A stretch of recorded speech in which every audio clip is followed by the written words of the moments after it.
જય શ્રી કૃષ્ણ મિત્રો, આજે આપણે બનાવવાનો છે લીમડાનો સાબુ. એકદમ સ્વાસ્થ્યને અનુકૂળ, ખાસ જેને ધાધર અને ખંજવાળની તકલીફ હોય એના માટે આ બેસ્ટ ઓપ્શન છે લીમડાનો સાબુ. તો એમાં જો મેં આપણે લીમડો લીધો છે, પછી આ એલોવેરા લીધું છે અને આ તુલસીના પત્તા લીધા છે.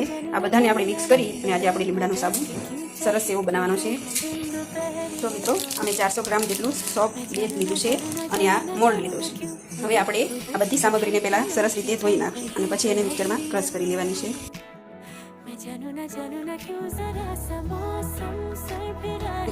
ક્રશ થઈ ગયો છે. હવે આપણે એમાં તુલસીના પાંદડાને પણ ધોઈ ઉમેરી દઈશું. સરસ રીતે ધોઈ ઉમેરી દેવાના એટલે જેમાંથી કે કોઈ પણ કીટાણુ એવું બધું હોય એવું પાણીમાં નીકળી જાય. હવે પછી આપણે આમાં એલોવેરાને પણ કાપીને ઉમેરી દેવાનું છે અને હવે ચાલુ કરવાની કંઈ જરૂર છે નહીં. પછી આ બધું ત્રણેય સરસ રીતે મિક્સ કરી દેવાનું છે. હવે આ બધું મિક્સ કરી દઈશું.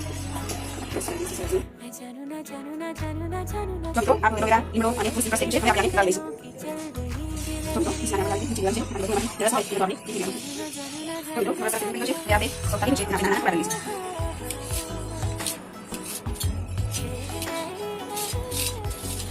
સરસ નાના પાડી એક સરસ જલ્દી ઓલી છે. એક કપી મને ગરમ પાણી છે જેમાં આપણે તવી છે મૂકીશું અને એને જરા સોપ દઈશું. તેને આપણે સોપ થોડા માટે ઉમેરીશું. પાણી ગરમ થાય ત્યારે આને છે.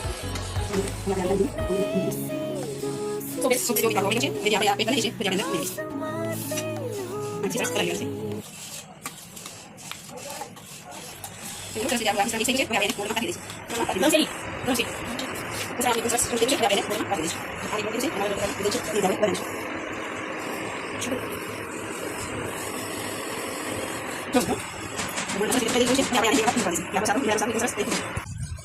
જો મિત્રો આપણે લીમડાના સાબુ એકદમ તૈયાર થઈ ગયા છે. હવે આને આપણે ફરી લઈશું. જો કેવા સરસ એકદમ મસ્ત બન્યા છે લીમડાના સાબુ. તો આવા સાબુ તમે પણ ઘરે બનાવજો અને આનાથી નાવાથી આપણા શરીરની ખંજવાળ અને દાદરમાં પણ આપણે રાહત મળે છે અને આ ઉનાળામાં આપણે ખૂબ જ એલોવેરા હોવાથી શરીરમાં ઠંડક પણ આપે છે. તો તમે આ લીમડાનો સાબુ ઘરે એકવાર ચોક્કસથી બનાવજો. સરસ અને મસ્ત બન્યો છે અને ઘરે આ લીમડાનો સાબુ બનાવવાથી આપણે ખૂબ જ સસ્તો અને સારો પડે છે. જો તમે મારા લીમડાના સાબુની રેસીપી ગમી હોય તો મારા વિડીયોને લાઈક, શેર અને સબસ્ક્રાઈબ કરજો. Thank you.